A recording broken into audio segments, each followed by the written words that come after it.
Friends, मेरा नाम सबा है और आज का जो हमारा टॉपिक है वो है डिजिटल लिटरेसी। तो आज हम लोग डिजिटल लिटरेसी के बारे में पढ़ने जा रहे हैं। तो सबसे पहले हम लोग देखेंगे जो डिजिटल लिटरेसी में जो टॉपिक्स आते हैं जिनकी वजह से हम लोग डिजिटली लिटरेट होते हैं, वो चीज़ है क्या। तो सबसे पहले हम लोग टॉपिक कवर करने जा रहे हैं वो है पार्ट्स ऑफ कंप्यूटर। तो कंप्यूटर के पार्ट्स आप सबको पता होगा बिकॉज आपने ऑलरेडी पढ़ा होगा, बट अपार्ट फ्रॉम दैट हम लोग थोड़ा सा इसको रिकैप्चुलेट कर लेते हैं। जो सबसे पहले बेसिक पार्ट ऑफ कंप्यूटर जिसके बगैर हमारा कंप्यूटर काम नहीं कर सकता है वो है सेंट्रल प्रोसेसिंग यूनिट, जिसको हम लोग ब्रेन ऑफ कंप्यूटर भी बोलते हैं।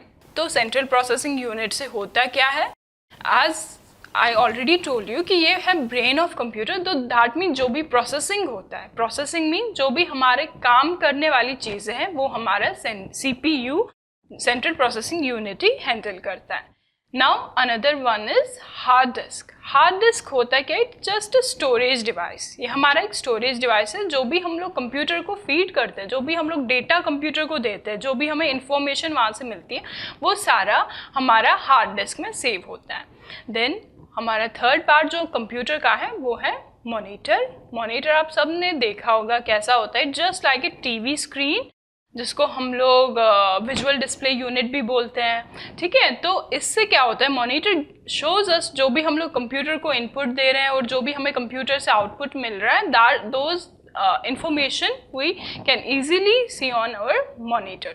ठीक है, देन हमारा जो नेक्स्ट पार्ट ऑफ कंप्यूटर है, जो basic part of computer again मैं बोलूँगी, that is mouse.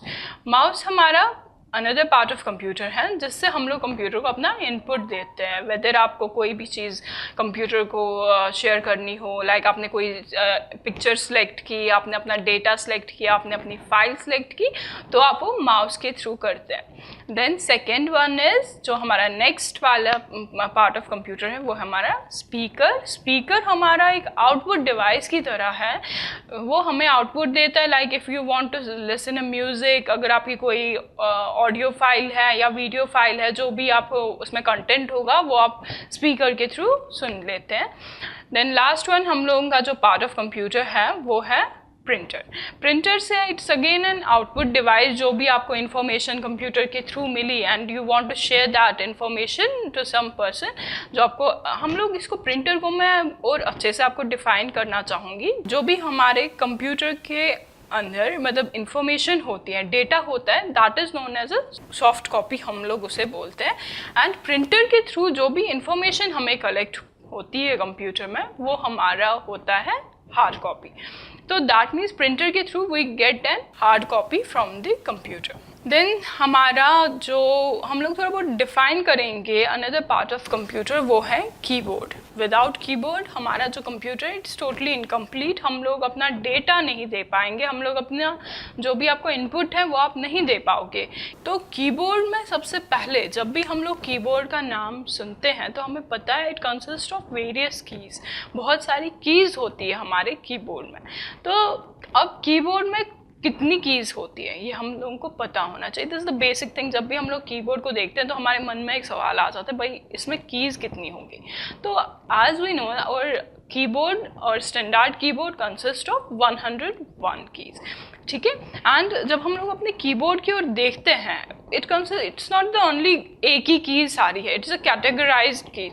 Like alphabetically keys अलग हैं, न्यूमेरिक कीज़ अलग हैं, एरो कीज़ अलग हैं, एंटर की अलग है, स्पेस बार अलग है। ठीक है, तो जितनी भी कीज़ हैं एवरी की हैव इट्स ओन फंक्शन। हर एक कीज़ की अपनी अपनी फंक्शंस हैं। और जो हमारी कीबोर्ड में जो एक की है that is known as a shift, हम लोग इसको शिफ्ट बोलते हैं। तो शिफ्ट की एक ऐसी की है जो हमारी बेसिक कीज़ को कन्वर्ट करता है into an secondary function. Like अगर मैं ना विदाउट अभी हमने कैप्स लॉक ऑन नहीं किया, ठीक है, राइट। तो दैट मीन जब मैं लिखूंगी अपने वर्ड फाइल में तो मेरा जो सारा टेक्स्ट है वो स्मॉल में आता जाएगा, राइट। तो जो हमारा टेक्स्ट है वो कैपिटल में आना चाहिए एंटर की के बगैर। तो हम लोग शिफ्ट की को प्रेस करेंगे और जो भी की हमें लिखनी होगी वो हम लोग लिख सकते हैं। देन उसके बाद जिसकी वजह से हम लोग डिजिटली लिटरेट हुए हैं। अभी तक हमने देखा कंप्यूटर, अगर आपने कंप्यूटर को अच्छे से ऑपरेट करना सीखा। दैट मीन्स कंप्यूटर के बारे में आपको नॉलेज है। अब कंप्यूटर में आपने कंप्यूटर सीखा, आप बोलोगे ठीक है मुझे तो बेसिक चीज़ें आती हैं, मुझे वर्ड भी आता है, मुझे एक्सेल भी आता है, मुझे कंप्यूटर ऑपरेट करना भी आता है, but can those things make us digitally literate? क्या ये सब चीज़ें हमें डिजिटली लिटरेट करेंगे? आई कैन से यू नहीं। जब तक हमें बहुत ही इंपॉर्टेंट चीज़ है हमारे डिजिटल लिटरेसी में, वो है इंटरनेट। जब तक हमें इंटरनेट ऑपरेट करना नहीं आएगा, आई कांट से कि हमारा कोई भी पर्सन, हमारा कोई भी स्टूडेंट या हम कोई भी person in a world is digitally literate जब तक उसको इंटरनेट यूज़ करना नहीं आएगा। तो हम लोग इंटरनेट के बारे में पढ़ लेते हैं। तो इंटरनेट है क्या? What basically internet is? Internet is a network of networks.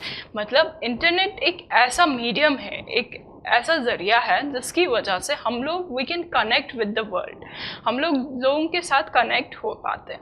तो इंटरनेट में कुछ बेसिक टर्म्स हैं जो हमें पता होनी चाहिए वाइल यूजिंग द इंटरनेट। आजकल हर कोई अपने मोबाइल फ़ोन पे इंटरनेट का यूज़ करता है, और जो बेसिक चीज़ें मैं अभी बोलने जा रही हूँ वो हर एक को पता होगा, ठीक है, हर एक ने देखी होगी, बट मे बी शायद टेक्निकल टर्म जो उनकी है वो शायद आपको नहीं पता होगी। सो घबराने की ज़रूरत नहीं है। I will take one by one each topic ताकि आपको पता चले कि है क्या, ठीक है। तो सबसे पहले जब हम लोग इंटरनेट का यूज़ करते हैं तो सबसे पहले जो आपके पास बेसिक चीज़ होनी चाहिए, जो आपके पास, मैं बोलूँ सबसे पहली एप्लीकेशन जो आपके पास होनी चाहिए, वो है हमारा एप्लीकेशन सॉफ्टवेयर जो हमारे इंटरनेट को रन कर पाए, जो हमारा इंटरनेट को यूज़ करने में हमें मदद करे। वो एप्लीकेशन सॉफ्टवेयर्स हमारे पास है कौन सा? वो हमारे पास है इंटरनेट एक्सप्लोरर, वो हमारे पास है मोज़िला, वो हमारे पास है गूगल क्रोम, ठीक है। तो सबसे पहले हम लोग इन एप्लीकेशन सॉफ्टवेयर्स का यूज़ करेंगे। देन उसके बाद हम लोग इंटरनेट को यूज़ करेंगे जब हमारे पास हमें पता होगा कि हमें कहाँ जाना है। तो सबसे पहले आपने टर्म सुनी होगी www। What basically www is? www stands for world wide web. इसका नाम ही इसको डिफाइन करता है। इट्स अ वर्ल्ड मतलब पूरी दुनिया, वाइड मतलब फैला हुआ, एक वेब, एक जाल की तरह। तो internet is basically www। When I right, अगर मैं www लिखती हूँ या कोई भी पर्सन www मेंशन करेगा तो that means he is talking about internet.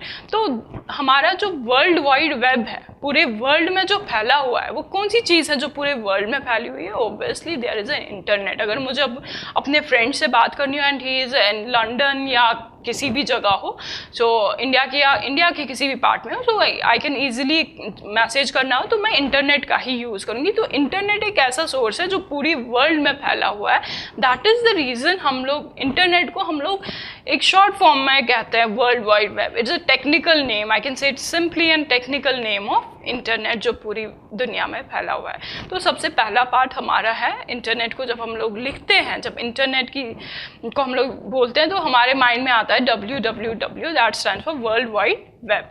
Then उसके बाद जब आप www लिखते हैं, देन उसके बाद आप कुछ और चीज़ें लिखते हो जो इंटरनेट के साथ आप मतलब उसकी वेबसाइट के साथ। अब ये वेबसाइट मैंने बोला, नाउ दिस पार्ट कम्स, ये वेबसाइट होता क्या है? वेबसाइट एक ऐसी साइट है जहाँ पे आपको जाना, I will give you an simple example. आपको ना घर जाना है, अपने फ्रेंड के घर जाना है, आपको इसके लिए क्या चाहिए? एड्रेस। उसका आपको सब पता होना चाहिए कि मेरा फ्रेंड रहता कहाँ है।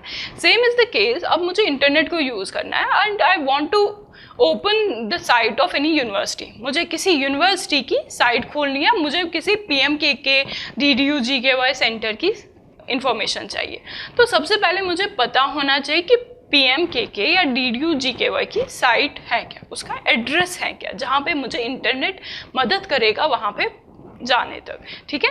तो www के साथ हम लोग अभी जैसे मैंने आपको बोला हमें एड्रेस पता होना चाहिए। तो यहाँ पे मैंने एड्रेस वर्ड यूज़ किया। तो इंटरनेट में हम लोग उसे बोलते हैं वेब एड्रेस। वेब एड्रेस मतलब आपको किस जगह जाना है, आपको किस साइट पे जाना है, राइट, ठीक है। तो जिसको हम लोग जैसे मुझे ना गूगल का पेज ओपन करना है, तो व्हाट आई विल राइट, मैं क्या लिखूंगी? www.google.com। तो गूगल यहाँ पे क्या है? दिस पर्टिकुलर नेम गूगल क्या है, टेक्निकली हम लोग इसे बोलते हैं it is a domain name. जैसे आप लोग सेंटर पे हो, यहाँ पे बहुत सारे बैचेस चल रहे हैं and every batch have its own name, हर एक बैच का अपना अपना नाम है। आईटी का बैच है, डीओ का बैच है, आईएसपी का बैच है, फिटर फैब्रिकेशन का बैच है। तो सेम इज़ द केस, हर एक का अपना अपना नाम है। तो जितनी भी साइट्स हैं, जितने भी हमारे इंटरनेट पे पेज हैं, तो हर एक पेज का अपना अपना नाम होता है, राइट। तो जो गूगल है it is also a domain name, ठीक है। अब google.com, कभी .com लिखा होता है, कभी .co.in लिखा होता है, कभी .org लिखा होता है, कभी .uk लिखा होता है। अब ये .com, .coin, .in, .uk ये सब चीज़ें हैं क्या? इट बेसिकली स्पेसिफाइज अस कि जो इंटरनेट पेज है वो किस लिए बना हुआ है, किस लिए हम लोग बनाते हैं। लाइक अगर if I can say it's a .com website, that means it's for meant for the communication purpose. Like www.facebook.com ये कम्युनिकेशन के लिए है, आपस में आपको जोड़ने के लिए है। twitter.com, linkedin.com, ठीक है। देन उसके बाद हमारा आता है www.google.co.in, ठीक है। तो ऐसी ऐसी वेबसाइट्स हमारे पास हैं। जैसे .in लिखा होगा, .uk लिखा होगा, .gov लिखा होगा। gov stands for government official website, .in मतलब इंडिया की वेबसाइट है, .uk मतलब यूनाइटेड किंगडम्स की वेबसाइट है, ठीक है। तो इन चीज़ों जो हमारे यहाँ जो वेब एड्रेस होता है, I guess it basically consist of, it gives us 3 information, ठीक। पहला हमारा www जो भी मैंने आपको बोला, it's a world wide web. इससे हम इट्स बेसिकली द एक कीवर्ड की तरह है जिससे हमें पता चलता है we basically talk about internet. Then हमारे नेक्स्ट वन इज डोमेन, जो हमें बता देता है ये किन की वेबसाइट है, जैसे गूगल है, फेसबुक, तो ये किस चीज़ की वेबसाइट है। देन हमारा .co.in, .uk तो या .gov, इस समय पता चलता है क्या ये गवर्नमेंट वेबसाइट है, क्या इंडिया की वेबसाइट है, क्या कम्युनिकेशन वेबसाइट है, क्या कॉर्पोरेट वेबसाइट है, क्या ऑर्गेनाइजेशन वेबसाइट है, राइट। देन उसके बाद जब हम लोग वेबसाइट हमने लिखा, पेज जैसा ओपन होता है, जो आप हर टाइम पे जब आप अपने इंटरनेट एक्सप्लोरर ऑन किया, आपने मोजिला ऑन किया, आपने गूगल क्रोम ऑन किया, आपके सामने एक वाइट कलर उस पर कुछ लिखा होगा, तो वो वाला पेज ओपन होगा। लाइक कॉमनली हम लोग देखते हैं जब हम लोग इंटरनेट ऑन करते हैं, गूगल का पेज आता है, उस पेज को हम लोग बोलते हैं होम पेज, जो सबसे पहले आपके स्क्रीन पे आता है when you open the internet application, मैं कहूँगी, ठीक है। तो home page we can change, it's not necessary कि अभी आपने गूगल है तो आपको पूरा टाइम आपको गूगल ही देखना पड़ेगा इन योर होम स्क्रीन, ऐसा नहीं है। You can change the home screen as per your जो भी आपकी रिक्वायरमेंट हो, ठीक है। अब आप बोलोगे मैम ठीक है होम पेज भी आ गया, अब हम कहाँ पे अपना एड्रेस लिखेंगे, वेब एड्रेस हम लोग कहाँ पे लिखेंगे। वो ऊपर आपको टॉप पे एक बॉक्स जैसा नज़र आएगा जिसको हम लोग कहते हैं एड्रेस बॉक्स, ठीक है। उस पर आप अपनी लिंक, जिसको आप अपना वेबसाइट भी बोलते हो, वो आप मेंशन कर सकते हैं। हाँ जी, तो आपको मैं कुछ टिप्स बताऊंगी वाइल यूजिंग द इंटरनेट। जब आप इंटरनेट यूज़ करेंगे और अगर आप इन टिप्स का इस्तेमाल करेंगे तो आपको काफ़ी हेल्प मिलेगी। मैंने अभी वेब एड्रेस की बात की। जब हम लोग वेब एड्रेस लिखते हैं तो हमें पूरा लिखना पड़ेगा, मतलब www.google.com या www.facebook.com या www.myntra.com, ऐसा ज़रूरी नहीं है। You can simply write the domain name like Google, Facebook, Myntra, Twitter, ठीक है। तो ये हमारे डोमेन नेम है। आप खाली अपना डोमेन नेम लिखो, देन उसके बाद आप कंट्रोल और एंटर प्रेस करो। कंट्रोल प्लस एंटर की जब आप प्रेस करेंगे it automatically takes the www part and .co.in, जो भी हमारा उसका लिंक साथ होगा वो वाला पार्ट ऑटोमेटिकली ले लेगा। देन सेकेंड पार्ट इज, अगर आपको अपना स्क्रीन जो आपका होम पेज स्क्रीन है, अगर आपको ज़्यादा बड़ा करना है, लाइक जूम करना है या जूम इन करना है या जूम आउट करना है, तो आप उसके लिए कंट्रोल प्लस की साइन या कंट्रोल प्लस माइनस की साइन यूज़ कर सकते हैं। It's quite obvious. जब आप कंट्रोल प्लस साइन यूज़ करेंगे तो विंडो विल गेट बिगर, वो थोड़ा जूम हो जाएगा। और जब हम लोग कंट्रोल माइनस का यूज़ करेंगे तो हमारा जो विंडो स्क्रीन है वो ऑटोमेटिकली थोड़ा जूम आउट हो जाएगा, ठीक है। देन उसके बाद अगर हमें अपना इंटरनेट पेज रिफ्रेश करना होगा, व्हाट यू विल डू, हम लोग क्या किस शॉर्टकट की का इस्तेमाल करेंगे, या तो F5 का यूज़ करेंगे, F5 की का यूज़ करेंगे, या Ctrl+R का यूज़ करेंगे। इस की से होगा क्या, इस की से हमारी जो विंडो का हमारा जो इंटरनेट का पेज है वो रिफ्रेश हो जाएगा। MS ऑफिस तो आपने ऑलरेडी पढ़ा होगा थोड़ा बहुत इसके बारे में, और हम लोग जानते हैं, थोड़ा रिकैप्चुलेट कर लेते हैं अपने टॉपिक्स। MS ऑफिस में सबसे पहले हमारा एक्सेल आता है, हमारा MS वर्ड आता है, पावरपॉइंट आता है, एक्सेस आता है, ठीक है। तो MS वर्ड आपको पता है इट्स मेंट फॉर, हम लोग यूज़ करते हैं फॉर द डॉक्यूमेंटेशन पर्पस। जब भी आपको कुछ लिखने का, लाइक आपको एप्लीकेशन लिखनी है, आपको लेटर लिखना है, आपको कोई कंटेंट लिखना है बुक का, तो हम लोग MS वर्ड का इस्तेमाल कर लेते हैं, ठीक है। देन हमारा एक्सेल जो है, एक्सेल हम लोग इस्तेमाल करते हैं, आपको पता ही है, सब बोलते हैं Excel is meant for the calculation purpose खाली, बट एक्सेल हमारा कैलकुलेशन के लिए नहीं है। एक्सेल पे हम लोग अपना MIS भी बनाते हैं, ठीक है। हमारी इंफॉर्मेशन सारी, जिसको हम MIS को हम लोग बोलते हैं मैनेजमेंट इंफॉर्मेशन सिस्टम, जिसमें हम लोग सारे अपनी इंफॉर्मेशन को पुट ऑन कर लेते हैं, या हम लोग सिंपल लैंग्वेज में कह सकते हैं इसमें हमारा डेटा बेस बन जाता है, हम लोग अपना डेटा रख लेते हैं एक्सेल पे स्टोर करके। देन हमारा जो नेक्स्ट है वो हमारा MS पावरपॉइंट है। MS पावरपॉइंट हम लोग यूज़ करते हैं फॉर द प्रेजेंटेशन पर्पस के लिए। आपको लाइक अगर आप किसी कंपनी में काम कर रहे हैं एंड आपके जो बॉस हैं, आपके जो रिपोर्टिंग मैनेजर है, वो आपको बोल रहे हैं कि भाई जो भी आप अपना काम कर रहे हैं इसको मुझे बता दो आपने क्या क्या वर्क किया, तो you can put such type of information in an presentation. अब हम लोग पावरपॉइंट का यूज़ करेंगे इसमें, ठीक। तो जो प्रेजेंटेशन है, मतलब पावर पॉइंट है, ये लाइक आपको किसी कंपनी में जाना है and you have to deliver something, you आपको अपनी कंपनी के बारे में बताना है उनको, तो आप उस टाइम अपनी MS पावर पॉइंट का इस्तेमाल करेंगे। देन उसके बाद हमारा आता है ईमेल। ईमेल तो आपको पता ही होगा, आपने आई होप सो आपने यूज़ भी किया हो। ईमेल है क्या, और ईमेल हम लोग किन पे करते हैं। ईमेल के जो एप्लीकेशंस हैं वो हमारे पास हैं, लाइक MS आउटलुक है, माइक्रोसॉफ्ट आउटलुक हमारे पास है, जीमेल हमारे पास है, याहू मेल हमारे पास है। ये हमारे पास ईमेल को यूज़ करें। ईमेल वर्ड पहले मैं सबसे पहले जानना चाहती हूँ, आपको बताना चाहती हूँ कि ईमेल होता क्या है। वैसे basically email is basically the electronic message, electronic mailing जिसको हम लोग बोलते हैं। एक मैसेज हम लोग लाइक हम लोग अगर बात करें, हम लोग एक दूसरे को हमें मैसेज करनी है, if we want to send our friend a message, हम लोग व्हाट्सएप का इस्तेमाल करेंगे। बट अगर आपको अपने बॉस को मैसेज भेजने, अपने रिपोर्टिंग मैनेजर को मैसेज भेजने, तो आप क्या उसको व्हाट्सएप पे मैसेज करोगे? This is not the professional way of doing the task. हमारे पास ईमेल है। ईमेल हम लोग इट्स एन इलेक्ट्रॉनिक मेलिंग, हम लोग कह सकते हैं it's a professional way of communicating your message to another person, भले वो हमारा बॉस हो या हम लोग किसी ऑर्गेनाइजेशन में ज्वाइन करना चाहते हैं, जॉब करना चाहते हैं। अब हमें कोई भी कम्युनिकेशन उन तक पहुंचानी है, अपनी लाइक अपनी लीव पहुंचानी है, या आपने जो काम किया उस कंपनी में आपको वो सेंड करना है, तो आप वो ईमेल के थ्रू करेंगे, ठीक है। तो ईमेल को अभी हमने देखा, तो अभी मैंने बताया आप अपना काम भी ईमेल के थ्रू सेंड कर सकते हैं। अब ये सवाल आता है लाइक मेरा काम ना पिक्टोरियल था, कुछ पिक्चर्स या कुछ इमेज था या कोई अलग फाइल थी, वो मैं ईमेल से कैसे सेंड करूँगा? That can be done. हमारे ईमेल में एक ऑप्शन आता है अटैचमेंट का, तो हम लोग अटैचमेंट के थ्रू वो अपनी इंफॉर्मेशन अपने बॉस तक पहुँचा सकते हैं।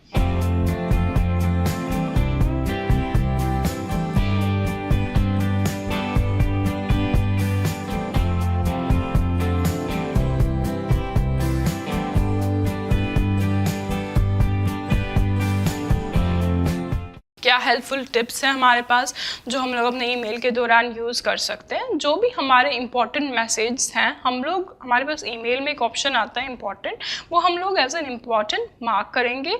और आपको कोई भी मैसेज अगर सेंड करनी है अपने बॉस को, बट अभी आपके पास टाइम है, देन यू कैन ऑलरेडी आप लिख सकते हैं वो मैसेज और उसको ड्राफ्ट में रख सकते हैं, because at the end of the moment अगर कुछ ज़्यादा काम आपके पास आ गया तो आपके पास टाइम नहीं है अपना मैसेज टाइप करने का, तो आपने ऑलरेडी अपना मैसेज ड्राफ्ट में टाइप करके रखा है, तो it can save your time, ठीक है। देन उसके बाद जो भी आपके पास कुछ ऐसे काम हमारे होते हैं जो ऑलरेडी हमें रिपीटेडली सेंड करने होते हैं, कुछ ऐसी चीज़ें होती हैं जो बार बार हमें हर एक दफ़ा हर एक दिन हमें सेंड करना पड़ता है। हम लोग उन्हें कैसे सेंड करेंगे, मतलब कैसे यूज़ करें। अब देखिए एक ही वर्ड है, लाइक कोई पर्टिकुलर वर्ड है जो हमें बार बार सेंड करनी है, जो हमें बार बार मेल करनी है, तो हम लोग उन्हें एज ए नोट पैड के तौर पे हम लोग नोट पैड में इसको सेव करके रखेंगे। फिर जब भी हमें सेंड करना होगा हम लोग उसको कॉपी पेस्ट करके भेज सकते हैं अपने ईमेल में।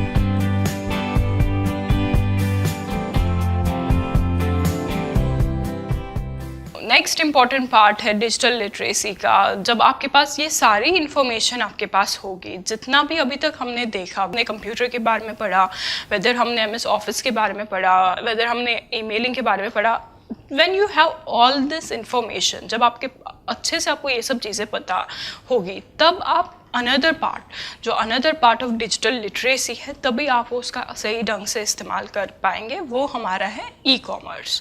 ई कॉमर्स होता क्या है, ये क्या चीज़ है? E commerce is simple thing जो हर कोई इस्तेमाल करता है आजकल के दौर पे। वो है it's an electronic, I can से इन अ लेमैन्स लैंग्वेज, एक ऐसी इट कैन बी, मैं इसको ऐसे बोल सकती हूँ, it's an electronic business we can say, ठीक है। ई कॉमर्स के थ्रू हम जो बिजनेस रन करते हैं वो अपना प्रोडक्ट सेल भी करते हैं एंड कंज्यूमर बाय भी करता है, ठीक है। देन ई कॉमर्स के हमारे पास कुछ सब पार्ट्स हैं। इसके अंदर हमारे पास कुछ चीज़ें जो ई कॉमर्स में आती है वो क्या क्या है? ऑनलाइन शॉपिंग हो गया, हमारा ऑनलाइन ऑक्शन हो गया, हमारा ऑनलाइन ट्रैकिंग हम लोग बोल सकते हैं, ऑनलाइन टिकट वगैरह जनरेट जो होती है आजकल, ये सारा हमारा ई कॉमर्स के अंदर ही आता है।